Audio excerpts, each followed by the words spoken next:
stands out for you about this challenge tonight? Very good defensive team we're going up against. They don't give you a whole lot. We're going to have to work to get on the inside, and they do a good job of capitalizing on their chances too. Like they're fast, so we got to manage the puck. You turn it over, coming out of their end, they're quick and they get up the ice quick. Sanheim and York very involved in the offense on their D side of things. So, it's a challenge for sure. Are they a different team with Zegras? I mean, I know that sounds odd. Definitely. He's wrinkle, right? Yeah, he brings a huge wrinkle because he's highly skilled player, creates a lot of plays, and great passer and finisher. He can do it all with the puck, and he's dangerous. What does Scott Lawton mean to this group?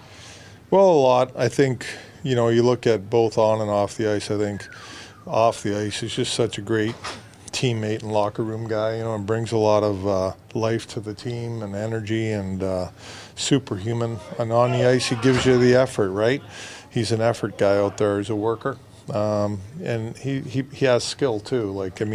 But he does a lot of the work for us. He's one of our dependables, I call him. He's penalty killing. He's out there in those situations where you're defending the lead and end of the game and all those types of things. That's what he brings to our team. That was one of his better games as a Leaf, wasn't it, last time out? I mean, he and Stevie were good. They were good. Stevie had a few opportunities to finish and didn't happen, but they were definitely a big part of the win. As a Flyers alumni, did you know a lot about Scott Lawton? Did you see him, around in the community when you were being someone who was in the Alumni Association? Well, I was here with him when he came in the league as a rookie. So, I got to know him then, and coming out of junior, he was a highly touted player. And, I didn't last. By the time he became a staple here, I was gone. But, he's definitely a guy that's really well liked here in Philly and by his teammates. And, he's done a lot here for the organization. What have you seen from Dennis and what he's made of the opportunity that he's been given this season? Yeah, I think, Dennis has done a great job for us. I mean, we weren't sure at the start of the season what was going to happen and where we were at, but with injuries and things like that, he's become a regular here, and his game has grown quite a bit from last year to this year. Any updates on William? Yeah, Willie's doing good. I mean, possible for Saturday. When it comes to Austin Matthews, obviously, he's a prolific goal scorer, but have you noticed anything different about him in the last 3 games? Like 6 goals, 3 games, has he changed anything?